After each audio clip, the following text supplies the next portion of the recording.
The cake is a lie. That phrase has been reposted all over the internet, but it all started with a simple little game by a company known as Valve. Released on the same day as Team Fortress 2 and Half-Life 2 Episode 2, Portal was the new hit franchise that no one expected, but everybody loved. It went on to spawn one sequel, a few spin-offs, countless mods appearing in other games, and so much more. But where did it all begin, and why does it work? In 2005, a group of students who attended the DigiPen Institute of Technology, who called themselves Nuclear Monkey Software, developed a puzzle platform game called Narbacular Drop. The game is a pretty simple 2005 PC puzzle game that honestly looks the part, and is quite an interesting concept for the time. You shoot orange and blue portals while you complete a series of what can only be described as test chambers. I personally got stuck on the third level, but the game's mechanics, its ideas, and everything else was just so much fun. I also had a look at the credits of the game, and they're probably more interesting than the game itself. Credited in the testing and feedback section is Natural Selection, Detonate.net, and Gary's mod, that Source Engine thing made originally as a Half-Life 2 mod. That's just kinda interesting knowing what I'm about to tell you. Another interesting part of the credits is the companies listed as special thanks. There's Sandlot Games, the artist MC Escher, who died in 1972, which was before this game came out, but whatever. Nintendo, which apparently was because the school where this game was developed was above a Nintendo warehouse, and Nintendo and the DigiPen Institute had a lot of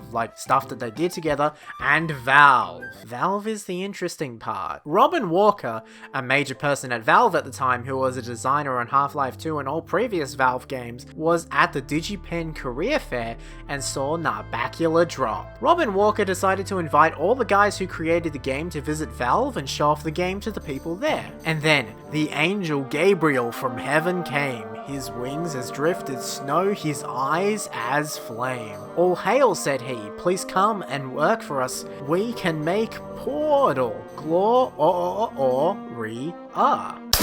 To translate what I just said, Gabe Newell, the founder and president of Valve, saw Narbacular Drop and decided to hire all of them at once, and they began development on the game Portal. Several elements from Narbacular Drop were put into Portal. Obviously there's the blue and orange portals, but in Narbacular Drop, to get across lava, there's a turtle that you can climb on to get across. In Portal, there's these glass square platforms that can get you across the poison water. It's pretty much the same thing. But no matter the case, Portal was the spiritual successor to Narbacular Drop, and my god, they did really well. Portal began as a new idea in the Half-Life universe. Loads, and I mean loads of assets from Half-Life 2 were used in the original version of Portal. The test chambers originally started in an extremely basic way, with everything around them besides from the puzzle itself being worked on. Portal was pretty much done at the time, but according to Tyler McVicker, who was previously known as Valve News Network and is now the Passionate Gamer, all the work that was done on the chambers for almost 2 years of the game development was purely just the art style and the actual physical design of the stuff in the room. Seemingly a lot of the original stuff in the rooms were very related to Nova Prospekt from Half-Life 2.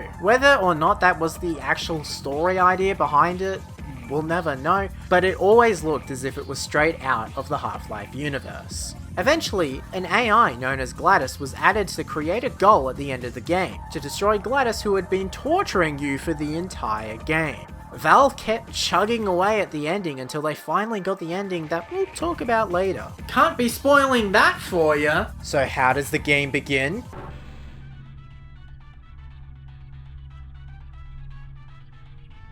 Whoa.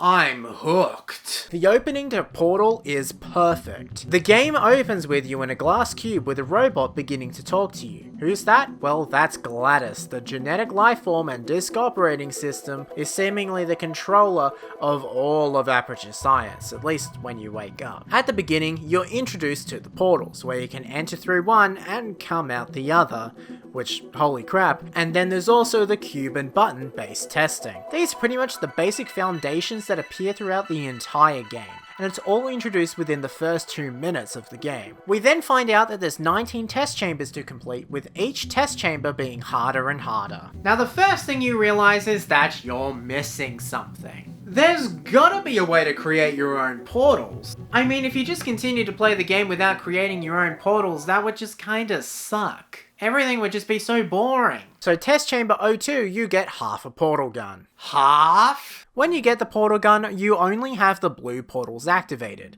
This actually adds a bit of a challenge when needing to figure out how the portals work. You first find out that you can only shoot on white walls, with the black walls not working, which gives you a bit of a challenge in some future test chambers, and yes, you can walk through a blue portal to appear at an orange portal and vice versa. Honestly, when I first played the game, I didn't realize that you could also walk through the orange portal to get to the blue portal. I thought you could only go blue to orange, not orange to blue. I don't know why, that's just what I thought. But doesn't it feel lonely? Doesn't it feel like you're all alone in an empty testing track with absolutely nothing to do whatsoever? Whatever, let's just continue through the game. As you continue through the game, you'll start to notice that one of the main ways of completing the test chambers is using momentum. Whether that be jumping into a big pit that sends you flying through the other portal, or even just using platforms to push you forward, movement is the key when completing these puzzles. Many different elements are also introduced after you get the first portal gun.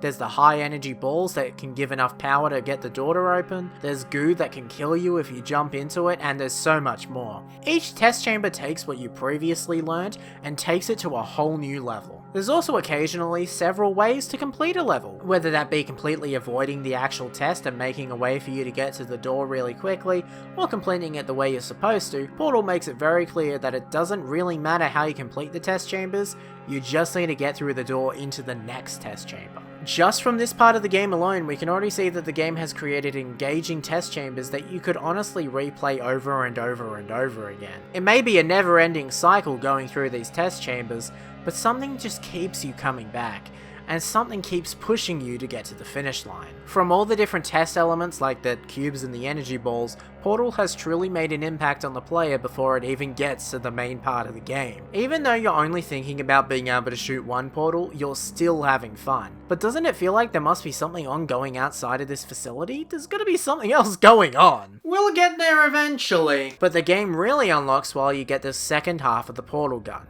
being able to shoot with orange portals. This truly unlocks everything that you can do in the game. You can now truly think with portals. With you now having the orange portal, you can start really doing these upcoming test chambers however you want. For almost every single test chamber following this one, there's multiple ways of completing the chambers. You can of course continue to complete the tests in the normal intended way, which is a great way to play the game. But personally, the most fun way to play the game is completing the test chambers in as many different ways that you can possibly think of. This is most evident in test chamber 13 and onwards. In Test Chamber 13, you can either complete it in the normal way by getting both cubes, or you can only use one cube and shoot a portal to get to the door faster. These types of skips, thinking outside of the box, are actually the skills that you'll need to think about later on when you're playing the game. Now of course there are some glitches that appear. I don't think it was intended for you to be able to shoot a portal inside an observation area through glass and other stuff like that, but in most cases I'm pretty sure these skips were very much intended to make you think there are other ways of completing a test chamber, and I think that's quite fun. And of course you can really put these skills to test in the challenge versions of these stages, which are really fun. First there's harder versions of each level, but these aren't really that hard. They normally just make it a lot harder to do these skips, but you can normally just complete the test chamber in the intended way, or some sort of altered version of the intended way. The other types of challenges are the time trials, portal trials, and step trials. You need to try and complete a level as fast as possible, or shoot the least amount of portals, or take the least amount of steps. It makes replaying the game over and over again honestly really fun. Once we finally get to Test Chamber 17, we get introduced to the Companion Cube. The Companion Cube is the same as the other cubes in the game, except this one has a love heart on it. Aww. This cube may be a living creature, or it might not, but you've been inside this testing track for so long that the Companion Cube is seemingly your only friend. Now if we continue through the test chamber, what the hell is this? There seems to be scribbles all over the wall mentioning this C. Johnson guy. I wonder who that could be. If only someone would tell you on the 6th of September 2024. There's several of these rooms throughout the game showing that seemingly there was some sort of story that happened before this game. Maybe something that killed everyone else that was here. Am I the only human left? Whatever, let's just continue the test chamber. At the end of the test, glaDOS tells you to throw your companion cube into a fiery pit. God, you know, I love this thing, but I mean, if it has to go, I'll miss you, Companion Cube. Finally, we're at Test Chamber 19. Test Chamber 19 is the final test, and it's surprisingly easy. I mean, all you have to do is get the energy ball into the catcher and then take a little train ride. That's pretty simple. And that's Portal. The final test is a bit disappointing. So as I ride off to get my cake, which was promised throughout the entire game, I've come to realize that this game is pretty good. But I keep seeing in all these rooms these things that say the cake is alive, but the cake's gotta be real, right? Like, the cake is real. Like, the cake's not a lie. That would be really weird if it was. It can't be. Because if there's no cake, then what the hell's the end of this track? Oh, what the hell? The game just ends with me dying? GLaDOS just wanted me to die the whole time? The cake was a lie? What the hell? There's gotta be a way to escape. Oh wait, there is! This is where thinking outside of the box comes. If you don't think outside of the box, you just die. That's it. That's how the game ends. But if you start looking at your surroundings, you'll see that it's possible to escape. Now, you're in the behind the scenes of Aperture Science, while a robot behind it freaks out. You're gonna do it. You're gonna escape. But there's one last thing you gotta do. We gotta get rid of that bot.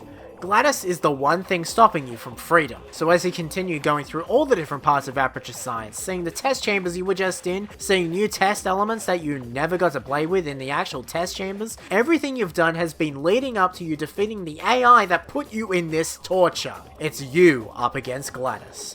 Battle of the Titans. GLaDOS is a pretty ugly looking bot, but a pretty dangerous one too. She begins the fight by dropping this weird looking ball. This is a personality core. There's 4 in total that keep GLaDOS in check. The morality core, the curiosity core, the knowledge core, and the emotion core. You have to get each core off of GLaDOS and throw it into a fire, just like you did that companion cube. This is while she's spreading neurotoxin throughout the facility, attempting to kill you. To hit GLaDOS, you use these turrets that send the bullets toward you to shoot GLaDOS. You then jump around the big room trying to get all the cores. After all 4 cores are gone in the pit, you're done.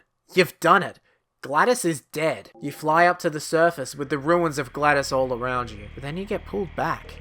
You're sent flying down a shaft until you're given that cake you asked for. The cake isn't a lie! And to top it all off, GLaDOS sings a little song for you about how she's still alive. You must believe her. She's still alive. You could get a job at Black Mesa, but who are we kidding here? You're stuck here. This is where you go to die. You're stuck at Aperture Science forever. Well, if we're stuck here, why don't we have a little fun? The cheats in Portal are just so much fun. You can give yourself the guns from Half-Life 2, spawn in stuff from Half-Life 2 in Portal, and just goof around throughout the entire game. This is what kept bringing me back to the game. All the different cheats you can do can just make this game so damn fun. But it wouldn't be fun without the core part of the game that makes the game work. Portal works, it just does. I think that's because of the replayability of each test chamber, attempting to complete it faster and faster, coming up with different solutions to the test chambers. You can just play this game in so many different ways and still get the exact same enjoyment out of it, and that's what Valve does best. I can complete this game in 30 minutes, yet I have over 100 hours in the game on Steam alone. That's not counting the amount of times I played through the game on the Xbox or Switch versions. Portal just works so damn well, no matter where you play it, and I love it. Everything I just mentioned is why Portal works. Portal works because it just does. Every single little detail of this game was crafted so well that it can be replayed over and over and over again, despite the fact the game isn't really that long. I love Portal. I love the universe that it takes place in, but I just wish it would continue. Like, I know there's a Portal 2, and of course there's the other Half-Life games, but I really wish that Half-Life 3 was confirmed. But let's think about it for a moment. There's 4 games on my desk right now. 2 of them are just the same game, leaving 3. There's 2 Portal games, which if you times 2 plus 3, it equals 6. So hi, I'm Charlie, I'm back. And the amount of mainline Mario games that I've covered currently is 6, and the latest one that I covered was Super Mario Bros. 3, which means Half-Life 3 confirmed?